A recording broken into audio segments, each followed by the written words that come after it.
ताजमहल जैसा आकार, वही नक्शा, वही नक्काशी और अंदर एक मकबरा, बस रंग काला।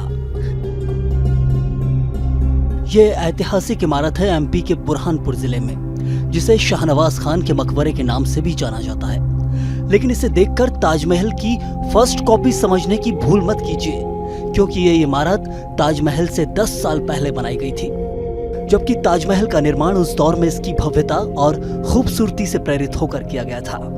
ये कहना गलत नहीं होगा कि आगरा के ताजमहल का इतिहास बुरहानपुर के इस काले ताजमहल से होकर गुजरता है।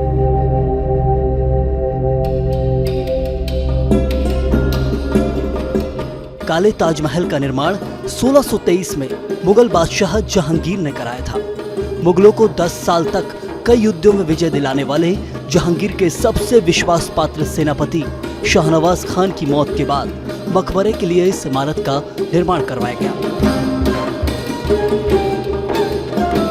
साथ ही यहाँ शाहनवाज खान की बेगम की मजार भी उसके करीब बनी हुई है।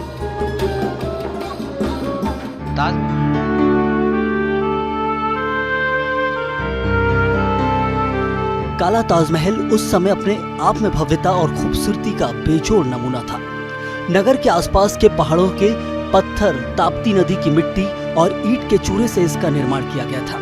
बावजूद इसकी महत्वता का अंदाजा इसी बात से लगाया जा सकता है कि जब मुगल सम्राट शाहजहां को अपनी अजीज बेगम मुमताज की याद में अद्भुत इमारत बनाने का ख्याल आया, तो उनके सामने प्रेरणा के रूप में बुरहानपुर में मौजूद काला ताजमहल था। लंबाई पर गौर किया जाए तो इसकी हाइट 60 फीट है, जो कि जरूर ताजमहल से काफी छोटी है, लेकिन दोनों में एक ही तरह की कलाकृति और नक्काशी देखी जा सकती है। साथ ही बाहरी और अंदरूनी ढांचा भी लगभग सामान्य है।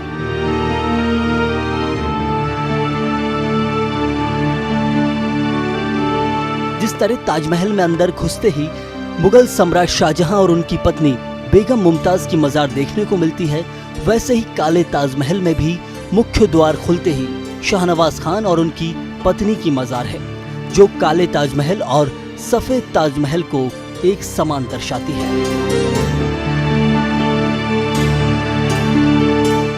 ये बेगम मुमताज का आरजी मदफनगाह, जिसे बोलेंगे अस्थायी कब्र, बुरहानपुर में 17 जून 1631 को बेगम मुमताज का देहांत हुआ। तो मरने के बाद उसको 6 महीने तक के इसी स्थान पे रखा गया। उसके बाद आगरा में जब ताजमहल का काम शुरू हुआ तो 6 महीने बाद यहाँ से उसकी बॉडी को आगरा शिफ्ट किया गया ताजमहल में।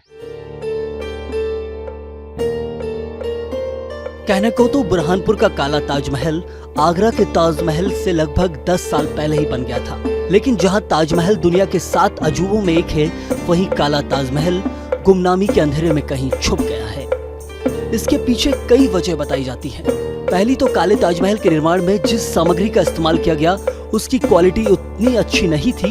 यही वजह है कि उस वक्त के साथ इस पर काली परत जमती गई। साथ ही रखरखाव और टूरिज्म ने ध्यान न देने के कारण भी काले ताजमहल को वह पहचान नहीं मिल सकी। यहाँ तक कि मकबरे पर जाने के लिए सड़क तक नहीं है, जिसकी वजह से पर्यटकों को यहाँ पहुँचने में काफी दिक्कत होती है।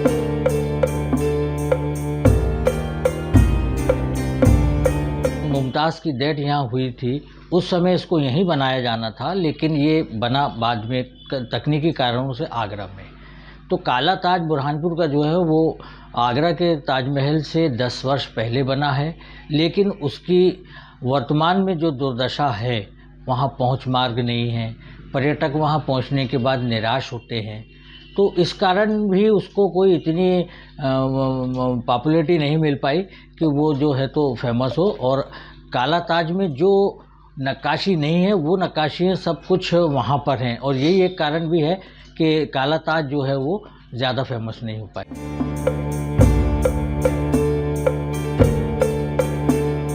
हफीज बनारसी का एक शेर है कि वफा नजर नहीं आती कहीं जमाने में, वफा का जिक्र किताबों में देख लेते हैं। आज के दौर में मोहब्बत और वफादारी का यही हाल है। जहां ताजमहल मोहब्बत की मिसाल है, वहीं एक काला ताजमहल जमाने में बेमुश्किल से मिलने वाली वफादारी का सबूत। कभी आपको भी वफादारी किताबों से इतर देखनी हो तो काले ताजमहल को जरूर दीदार कीजिएगा। बुरहानपुर से रिजवान खान की रिपोर्ट।